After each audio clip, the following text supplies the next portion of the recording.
오늘은 사무엘하 9장 1절부터 13절까지 있는 말씀을 가지고요, 로드발에서 드발의 인생으로, 로드발에서 드발의 인생으로라는 제목으로 하나님 말씀을 함께 나누도록 하겠습니다. 입장 차이라는 게 있죠. 서로가 서로의 입장이 차이가 있다는 겁니다. 남의 입장에 섰을 때 안 보였던 것이 보일 때가 있다는 것입니다. 한 주일학교에서 이런 일이 있었다 그럽니다. 어떤 목사님이 주일학교에 유치부에 가서 설교를 했다 그럽니다. 이 유치부 아이들은 기발합니다. 우리가 상상하지 못했던 일들을 이렇게 하고 말도 그렇게 하는데, 그날 그 목사님이 누가복음 15장을 가지고 돌아온 탕자의 비유를 가지고 유치부 아이들에게 이렇게 쭉 설교를 했다 그럽니다. 쭉 설교하고 난 다음에 이제 아이들이 질문했다 그럽니다. 얘들아, 돌아온 탕자가 돌아왔을 때 누가 제일 싫어했지? 누가 제일 싫어했습니까? 형이죠. 형이 이게 싫어하지 않습니까?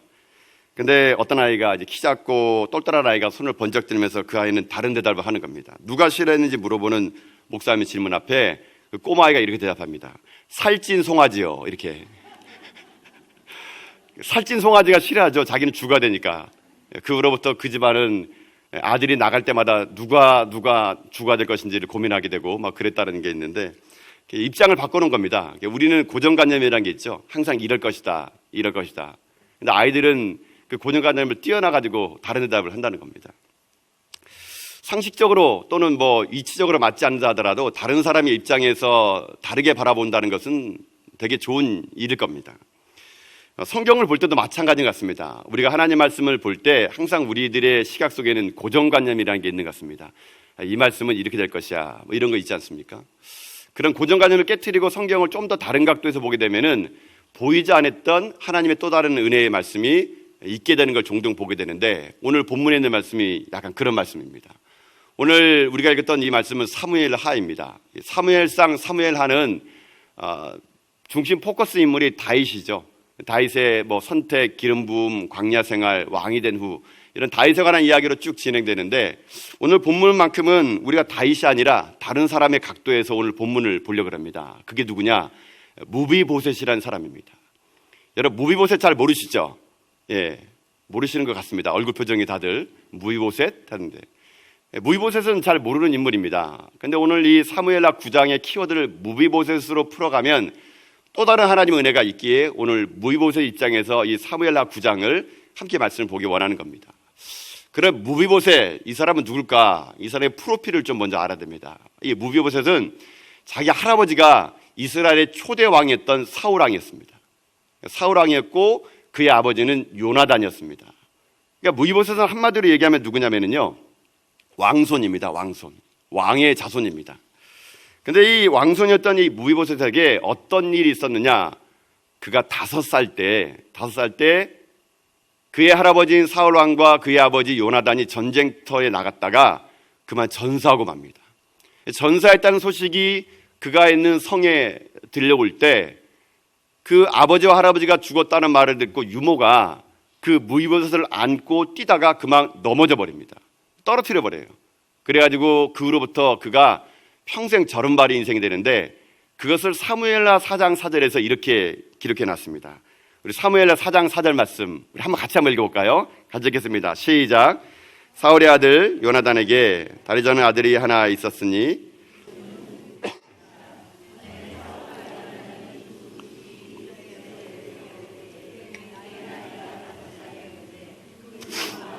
도망갈 때에 급히 도망하다가 아이가 떨어져 절게 되었더라.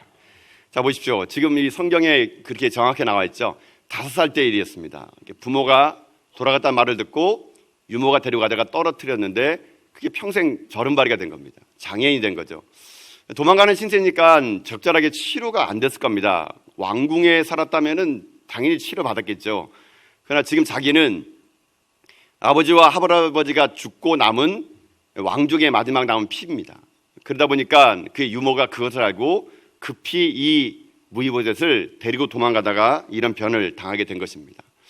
시간이 흘러 사울 왕족은 멸망하고 이스라엘 두 번째 왕인 다윗 왕이 등극하게 됩니다. 보통 새로운 왕이 등극하게 되면은 전에 앞전에 있던 왕족의 씨를 다 멸절하는 게 보통 통상 관념 아닙니까? 다윗은 통일 왕국을 이룬 후에 헤브론에서 수도를 예루살렘으로 옮기게 됩니다. 그런데 다윗은 좀 특이했습니다.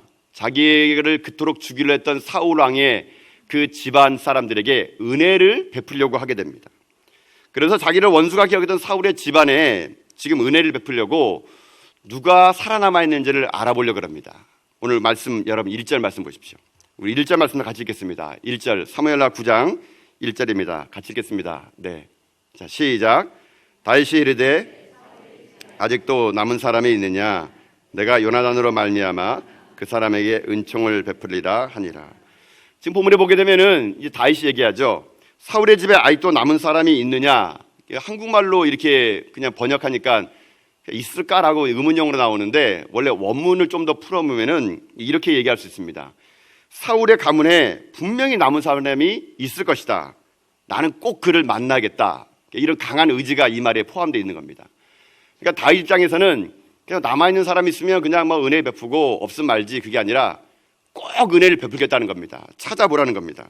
그랬더니 그 집안에 있었던 종 중에 하나인 시바가 그에게 찾아옵니다. 다윗 왕이 불렀죠. 그리고 그에게 얘기합니다. 아직 사울의 가문에 남아있는 사람이 있다고. 자, 오늘 본문의 말씀 3절 4절도 한번 같이 읽어봅시다. 우리 3절 4절 말씀 읽겠습니다. 자, 시작. 왕이 이르되 사울의 집에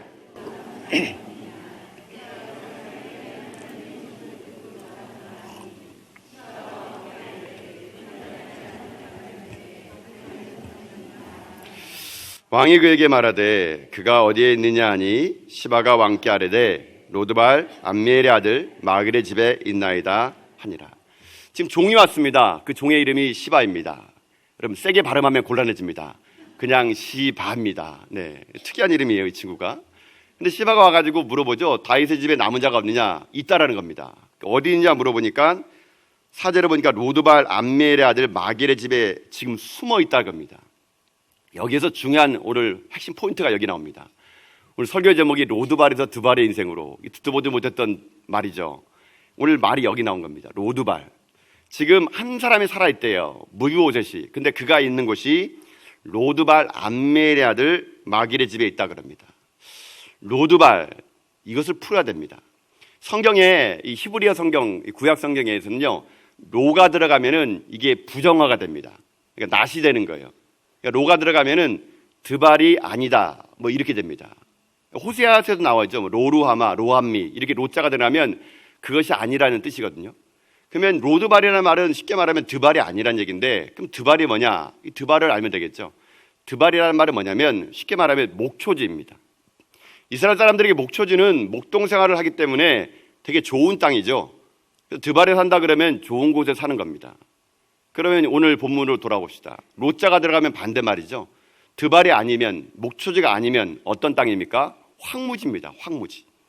황무지, 아무도 살지 않는 버려진 땅, 아무도 관심 갖고 있지 않는 그런 땅. 그러니까 버려진 땅에 지금 현재 무비보셋이 숨어서 지금 살고 있다는 것입니다. 왜 그가 거기 숨어 살겠습니까? 간단하죠. 자기는 사울의 피해 마지막 남은 자손이기 때문에, 새로운 왕궁이 등극했기 때문에 자기는 지금 현재 여기 숨어 있는 게 들키게 되면은 죽는 목숨이나 다름없기 때문에 자기를 누가 알아볼까봐 아무도 모르는 곳 로드발에서 지금 숨어서 살고 있는 겁니다.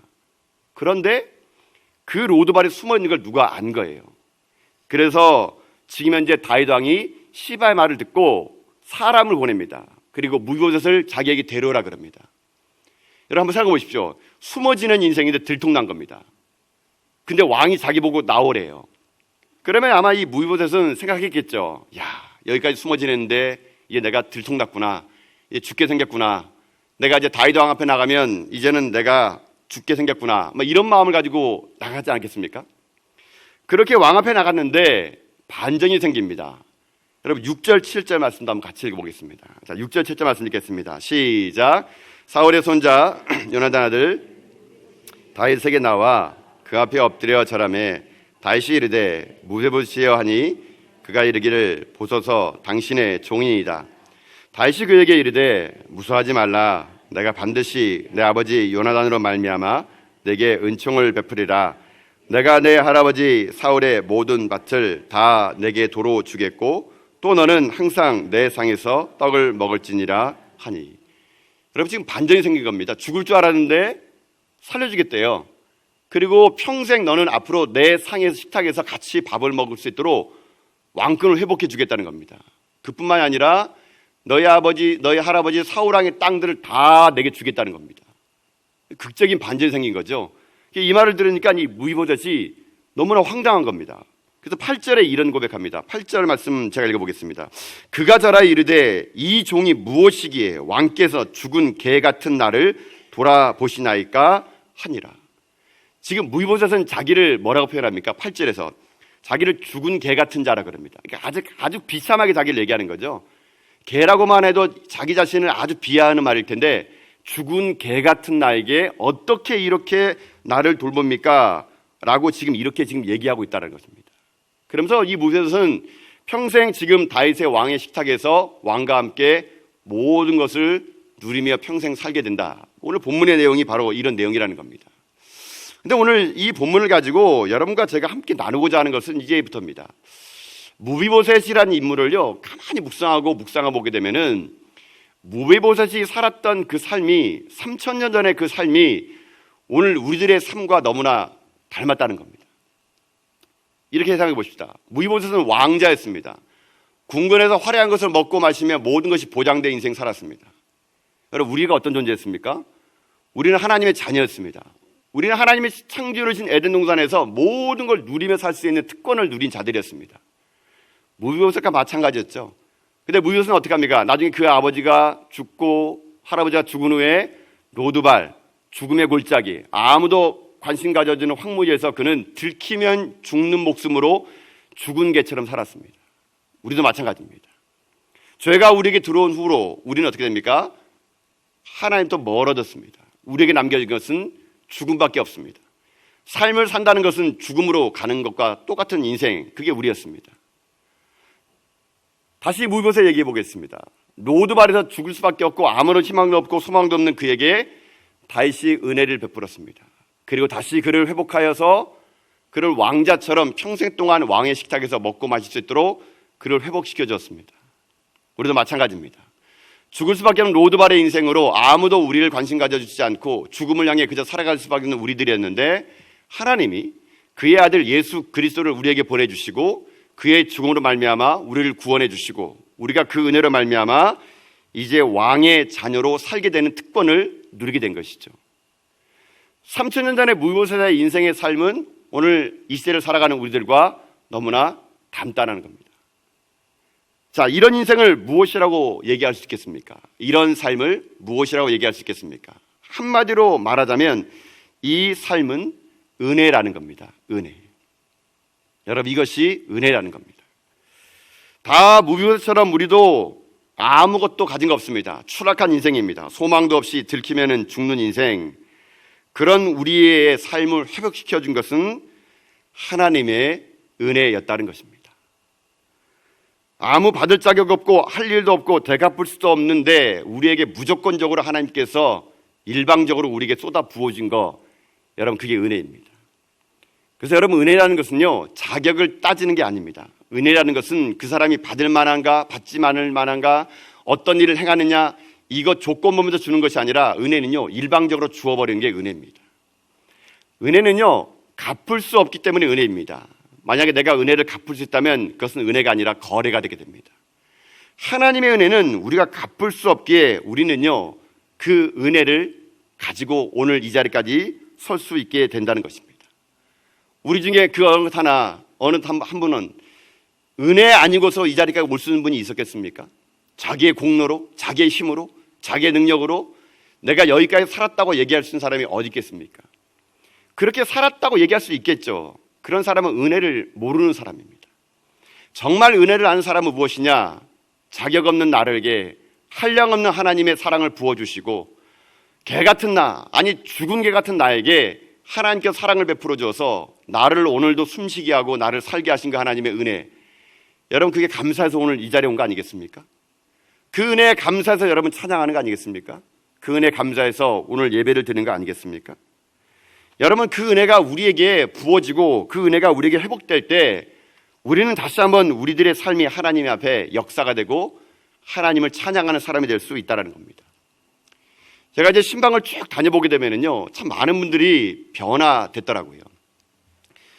무비오스처럼 살아간 사람이 참 많았습니다. 제가 만나본 우리 성도들 중에는 그런 분이 있더라고요. 뭐 사업을 크게 했는데 하루아침에 다 망해버린 겁니다.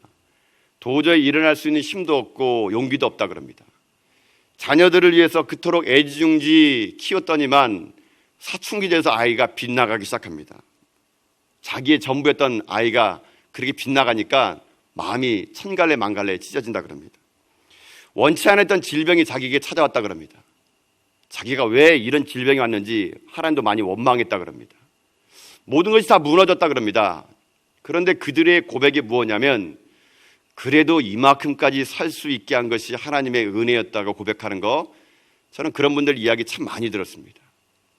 누가 그런 절망의 로드발 인생에서 그들을 두 발의 인생으로 바꾸게 했습니까?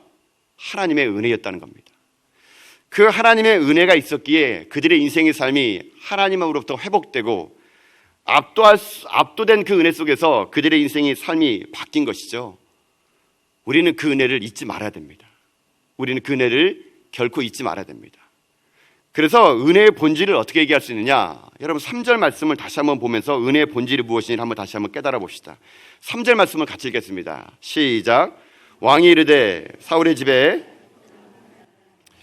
왕이 얘기하죠. 은혜 베풀 사람 누구 없느냐 얘기합니다. 하나 있습니다. 절뚝발입니다. 다리 저는 자입니다. 여러분 이렇게 그 종이 얘기할 때 왕이 그에게, 다윗이 그에게 그가 몇 급 장애인이냐, 그가 지금 어디 살고 있느냐, 그가 지금 이제 어떤 상황이냐, 여러분 그거 물어보지 않았습니다. 그냥 무조건 데려오라 그랬습니다. 무조건 데려오라고. 무조건 데려오라고 하면서 그에게 어떻게 하느냐, 모든 걸 그냥 무조건 묻지도 않고 따지지도 않고 그냥 베풀어 버렸습니다. 다윗이. 그 다윗이 베푼 은혜가 무비보셋을 평생 동안 하나님의 사람으로 그를 만들어 갔다는 겁니다. 여러분 그래서 은혜라는 건 뭐냐? 은혜라는 것은요 까다로운 것이 아닙니다. 은혜라는 것은 까다로운 것이 아닙니다. 그 사람이 그 어떤 조건과 환경 보는 것이 아니라 무조건적으로 베풀어 버리는 것, 여러분 그것이 진짜 은혜라는 것이죠. 교회는 은혜가 가득 차야 됩니다. 교회는 은혜가 넘쳐나야 됩니다. 교회의 은혜가 사라지면 설명이 많아집니다. 교회가 은혜가 멈춰지게 되면 사람들이 말이 많아집니다. 정말로 이 교회가 왜 어떻게 이렇게 부흥됐습니까? 라고 얘기할 때 모든 사람들이 한마디 해야 됩니다. 하나님의 은혜입니다. 하나님의 은혜. 어찌 저희들같이 연약한 자들에게 이런 은혜를 부어주셔서 하나님이 이토록 우리 교회를 여기까지 인도해 주셨는지. 여러분 그래서요 은혜가 오게 되면요 설명할 수 없는 겁니다. 정말 은혜 있는 교회는 어떤 교회냐? 설명할 수 없는 교회입니다. 나도 모르겠어 어떻게 우리 교회가 부흥됐는지, 나도 모르겠어 어떻게 내가 변화됐는지, 나도 모르겠어 우리 아이가 어떻게 이렇게 됐는지.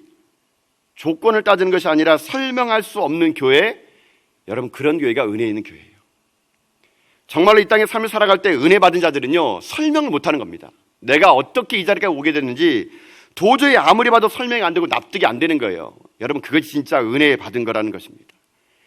오늘날 이 시대에 교회가 약해지는 건 무엇입니까? 자꾸 은혜는 사라지고 사람들이 말이 많아집니다. 설명이 많아집니다. 하나님의 영광이 사라지고 나니까 자꾸만 사람들이요 조건을 따지기 시작합니다. 이것 때문일까? 저것 때문일까? 아니라는 겁니다. 하나님의 은혜, 그 은혜가 우리를 살린 것이고 하나님의 그 은혜가 이 교회 가운데 임한 것이고 하나님의 그 은혜가 앞으로 우리들의 인생의 삶을 이끌어 간다는 거 고백하는 거, 그게 진짜 은혜 있는 교회라는 것이죠. 그게 바로 은혜 받은 성도라는 겁니다. 예수님도 보십시오. 제자를 뽑을 때 랍비들, 율법학자들, 얼마나 똑똑한 사람들 많이 있겠습니까? 그런 사람 뽑지 않았습니다. 어찌 보게 되면 무식한 어부처럼 보이고 비난받는 세리처럼 보이고 보통 사람들 중에서 하위급에 있는 사람들, 그들이 예수님이 일부러 선택한 이유는 뭡니까? 그런 자들은 은혜가 뭔지를 아는 자들입니다. 그런 자들은 은혜가 무엇인지를 알기 때문에 그들의 인생의 삶은 항상 은혜로운 삶을 그들이 살 수밖에 없다는 것이죠. 하나님께서 우리 같은 자를 왜 부르셨겠습니까?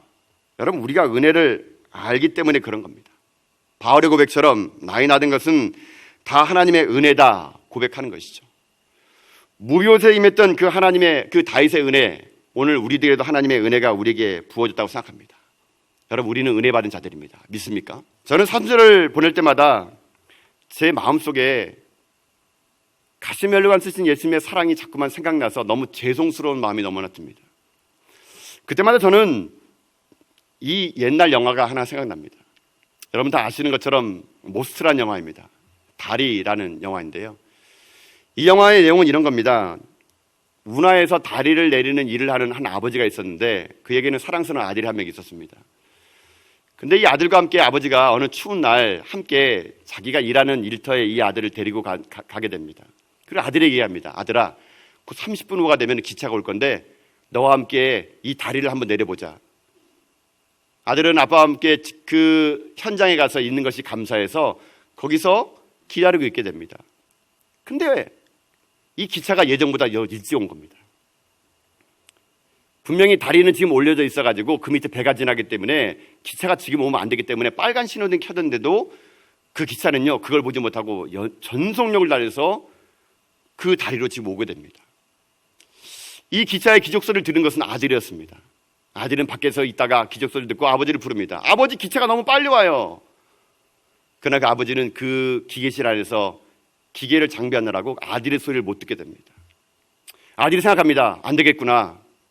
나라도 가서 저기 기차를 살리기 위해서 다리를 내려야겠구나. 아들이 그 다리 현장으로 내려가서 수동 레바를 내려서 다리를 내리려고 합니다. 그런데 그 아이가 너무 작다 보니까 레바를 잡는 그 순간 그 다리 기계실로 떨어져 버립니다. 뒤늦게 그 아들이 없는 걸 사실을 한 이 아버지는요, 기차 소리가 나자 깜짝 놀라 아들의 이름을 불렀는데 아들이 보이지 않는 겁니다.